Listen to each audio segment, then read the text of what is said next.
కీర్తన సంఖ్య 73. ఈ కీర్తనలో 28 వచనాలు ఉన్నాయి. ఈ కీర్తనను 7 భాగాలుగా చేశాను. మొదటి భాగం మొదటి వచనం.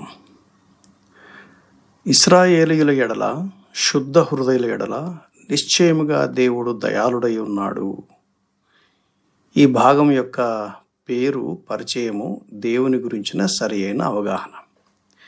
ఈ కీర్తన రాసింది ఆసాపు. మంచి భక్తిపరుడు, మంచి కవి, మంచి ఆరాధనలో నడిపించే నాయకుడు. శుద్ధ హృదయుల నిశ్చయముగా దేవుడు దయాళుడై ఉన్నాడు. ఇశ్రాయేలీయుల ఎడల, ఇది ఆయనకున్నటువంటి అవగాహన. తర్వాత భాగం 2 నుంచి 12 వరకు. నా పాదములు జారుటకు కొంచెమే తప్పెను, నా అడుగులు జార స్థిరమాయను. భక్తిహీనుల క్షేమము నా కంటపడినప్పుడు గర్వించు వారిని బట్టి నేను మత్సరపడితిని. మరణమందు వారికి యాతనలు లేవు, వారు పుష్టిగా ఉన్నారు. ఇతరులకు కలుగు ఇబ్బందులు వారికి కలగవు, ఇతరులకు పుట్టినట్టు వారికి తెగులు పుట్టదు.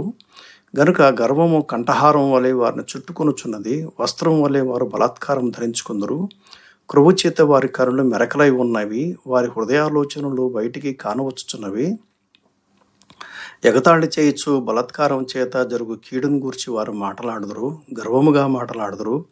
ఆకాశము తట్టు వారు ముఖము ఎత్తుదురు, వారి నాలుక భూసంచారము చేయును. వారి జనము వారి పక్షము చేరును, వారు జలపారము సమృద్ధిగా చేయుదురు. దేవుడు ఎట్లు తెలుసుకును, మహోన్నతునికి తెలివి ఉన్నదా అని వారందరూ. ఇదిగో ఇట్టి వారు భక్తిహీనులు, వీరు ఎల్లప్పుడూ నిశ్చింత గలవారై ధనవృద్ధి చేసుకునుచున్నారు. ఈ భాగానికి పెట్టిన పేరేంటంటే మత్సరపడుటకు కారణములు. అంటే ఎందుకు ఇలా అనాల్సి వచ్చిందంటే, ఆ కీర్తనకారుడే అన్నాడు, ఆసాపు అన్నాడు. ఏమన్నాడు చూడండి దయచేసి 2-3 వచనాల్లో. నా పాదములు జారుటకు కొంచెమే తప్పెను, నా అడుగులు జార స్థిరమాయను. భక్తిహీనుల క్షేమము నా కంటపడినప్పుడు గర్వించు వారిని బట్టి నేను మత్సరపడితే అని అంటున్నాడు. అంటే కీర్తనకారుడికి అవగాహన కలిగింది. అంటే తన సాక్షిని చెప్తున్నాడు. ఆయన గతంలో ఆయన స్థితి చెప్పి తర్వాత ఏం జరిగిందో అవన్నీ ఆయన అంచెలంచెలుగా వివరిస్తున్నాడు. మత్సరపడ్డాడు. ఎందుకు మత్సరపడ్డా అంటే భక్తిహీనులు క్షేమంగా ఉన్నారు, భక్తిహీనులు క్షేమంగా ఉన్నారు. ఆయన మొదటి వచనంలో ఏమన్నాడు? శుద్ధ హృదయుల ఎడల దేవుడు మంచివాడు.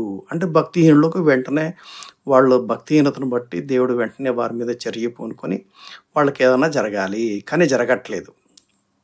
4వ వచనం యాతనలు లేవంట. 5వ వచనం ఇబ్బందులు లేవంట. 6వ వచనం చాలా గర్వంగా ఉన్నారు. 7వ వచనం 8వ వచనం వారికి ఉన్న గర్వం ఏ లెవెల్లో ఉందంటే వాళ్ళు ఎగతాళి చేస్తున్నారు, కీడుని గురించి విచ్చలవిడిగా మాట్లాడుకుంటున్నారు.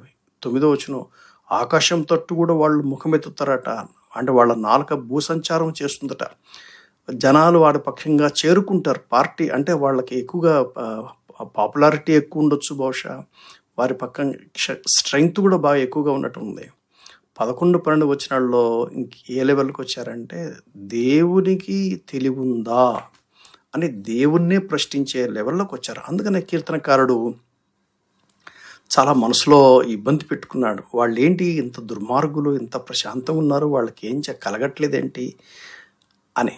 ఆ తర్వాత భాగం చూడండి 13-14 వచనాలు. నా హృదయమును నేను శుద్ధి చేసుకుని ఉన్నట్టు వ్యర్థమే, నా చేతులు కడుక్కొని నిర్మలై ఉండట వ్యర్థమే. దినమంతయు నాకు బాధ కలుగుచున్నది, ప్రతి ఉదయమున నాకు శిక్ష వచ్చుచున్నది. ఈయనేమో హృదయాన్ని శుద్ధి చేసుకున్నాడు, దేవుని నమ్ముకున్నాడు, పాపక్షమాపణ పొందినాడు, మారుమనసు పొందినాడు, చేతులు శుభ్రంగా ఉన్నాయి, మంచి మనసాక్షి కలిగి ఉన్నాడు. కానీ ఈయనకి ఇబ్బందులు వస్తున్నాయి, శ్రమలు వస్తున్నాయి, బాధ వస్తుంది, దుఃఖం వస్తుంది, శిక్ష వస్తున్నట్టుగా ఆయన భావిస్తున్నాడు. ఇదంతా బేకార్, హైదరాబాద్ భాషలో వ్యర్థమే అని అంటున్నాడు. ఎందుకంటే వాళ్ళు బాగానే ఉన్నారు కదా, వాళ్ళకేం కలగట్లేదు కదా, వాళ్ళు ఇష్టానుసారంగా జీవిస్తున్నారు అని వాళ్ళతో పోల్చుకుంటున్నాడు. తర్వాత భాగం చూడండి 15, 16, 17 వచనాలు. ఈలాగు ముచ్చటింతునని నేను అనుకునే నెడల నేను నీ కుమారుల వంశమును మోసపుచ్చిన వాడనగుదును. అయినను దీనిని తెలుసుకుని వలనని ఆలోచించినప్పుడు నేను దేవుని పరిశుద్ధ స్థలంలోనికి పోయి వారు అంతమును గూర్చి ధ్యానించే వరకు ఆ సంగతి నాకు ఆయాసకరంగా ఉన్నది. ఇప్పుడు ఈ పరిస్థితి గురించినటువంటి ఒక సమగ్రమైన అవగాహన కలిగి ఉండటం మంచిదని చెప్పి దేవుని దగ్గరికి వెళ్ళి ఎంక్వైరీ చేస్తే ఆయనకు అర్థమైంది. ఏం చూశాడు? వాళ్ళ అంతమేంటి, వాళ్ళ ప్రస్తుతం ఏంటి, వాళ్ళ అంతమేంటి, నా ప్రస్తుతం ఏంటి, నా అంతమేంటి, ఈ గురించి ఈ ఆలోచనలో ఆయనకు అర్థమైనటువంటి మాటలు ఆయన మన ముందు పెట్టాడు. ఈ భాగానికి నేను పెట్టిన పేరేంటంటే, యేసుప్రభు శిష్యులకు వాస్తవాలు తెలుసుకునే భాగ్యం వాళ్ళు కలిగి ఉంటారు. తర్వాత భాగము 18, 19, 20. నిశ్చయముగా నీవు వారిని కాలుజారు చోటునే ఉంచి ఉన్నావు. వారు నశించినట్లు వారిని పడవేయుచున్నావు. క్షణమాత్రంలోనే వారు పాడైపోదురు. మహాభయము చేత వారు కడముట్ట నశింతురు. మేలుకొనిన వాడు తాను కనిన కళ మర్చిపోవునట్లు ప్రభువా నీవు మేలుకొని వారి బ్రతుకును తృణీకరింతువు. భక్తిహీనుల భవిష్యత్తు ఎలా ఉంటుంది? ఎందుకంటే ప్రస్తుతం అనేది తాత్కాలికమైంది. మ్యాక్సిమం 70, 80 ఇయర్స్ లేదా 100 సంవత్సరాలు లేదా 120 సంవత్సరాలు. కానీ భవిష్యత్తు అనేది నిత్యత్వం ఉంటుందని బైబిల్ చెప్తుంది. ఇప్పుడు కీర్తనకారుడు ఏమంటున్నా అంటే, భక్తిహీనుల ప్రస్తుతం ఏమిటి, భక్తిహీనుల భవిష్యత్తు ఏమిటో ఇప్పుడు ఒక అవగాహన ఆయనకు వచ్చింది. దానికి తాత్పర్యం ఏంటి, దానికి ఫలితం ఏంటి? 21, 22 వచనాలు మనం చూడగలం. నా హృదయము మత్సరపడెను, నా అంతరింద్రియములను నేను వ్యాకులు పడితిని, నేను తెలివిలేని పశుప్రాయుడనైతిని, నీ సన్నిధిని మృగం వంటి వాడనైతిని. పశ్చాత్తాపడుతున్నాడు. అయ్యో, నేను వాళ్ళని చూసి నేను ఎందుకు మత్సరపడ్డాను? ఎందుకు మత్సరపడ్డాడంటే, దేవాన్ని వాడికి అంత సుఖం ఇచ్చావు, అంత ప్రశాంతత ఇచ్చావు, నేను నిన్ను నమ్ముకున్నా కదా, నాకెందుకు ఈ బాధలని కీర్తనకారుడు మత్సరపడ్డాడు. అందుకని ఇప్పుడు పశ్చాత్తాపడుతున్నాడు. అయ్యో, నీ సన్నిధిలో నేను ఎందుకు ఇలా ప్రవర్తించాను? ఒక సామాన్యమైన మనిషిలాగా కూడా ప్రవర్తించక ఒక మృగంలాగా ప్రవర్తించానంటే, తెలివిలేని పశుప్రాయునిలాగా బిహేవ్ చేశానంటే అని పశ్చాత్తాపడుతున్నాడు. తర్వాత భాగం చూడండి, 23 నుంచి 28 వరకు చివరి భాగం. అయినను నేను ఎల్లప్పుడూ నీ యొద్ద ఉన్నాను, నా కుడి చేయి నువ్వు పట్టుకుని ఉన్నావు, నీ ఆలోచన చేత నన్ను నడిపించదువు, తర్వాత మహిమలో నువ్వు నన్ను చేర్చుకుందువు.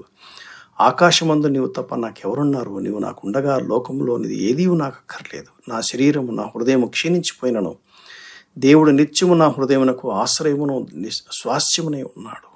27వ వచనం, నిన్ను విసర్జించువారు నశించెదరు, నిన్ను విడిచి వ్యభిచరించు వారిని అందరినీ నువ్వు సంహరించెదరు.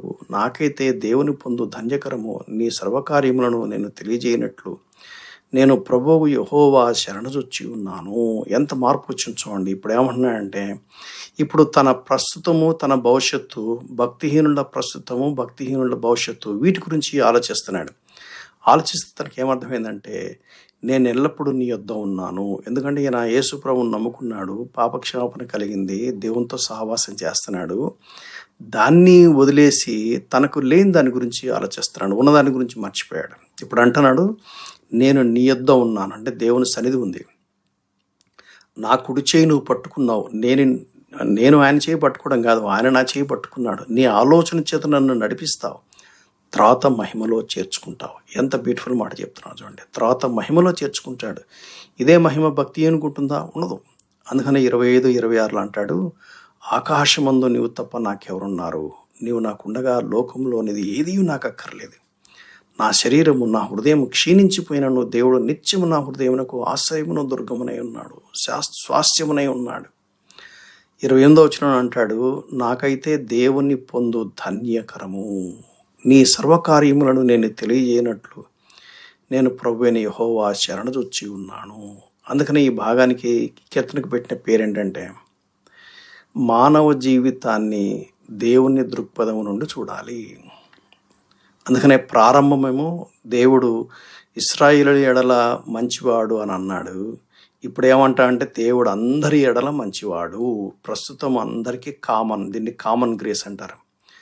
భవిష్యత్తు అనేది ప్రస్తుతం ఆధారపడుతుంది. యేసు ప్రభువునందు విశ్వాసం ఉంచావా, విశ్వాసం ఉంచలేదా, రెండింటిపైన ఆధారపడుతుంది. యేసు ప్రభువును అంటి పెట్టుకుని జీవిస్తే ఆ జీవన విధానం వేరే ఉంటుంది. యేసు ప్రభువును విడిచి తనకు తానే తోచినట్టుగా చేస్తూ పోతే దాని యొక్క పర్యవసానం వేరేగా ఉంటుంది. అది ఈ కీర్తనకారుడు నొక్కి చెప్తున్నటువంటి మాటలు. ప్రభువైన యేసుక్రీస్తు కృప మీకు తోడై ఉండును గాక. ఆమేన్.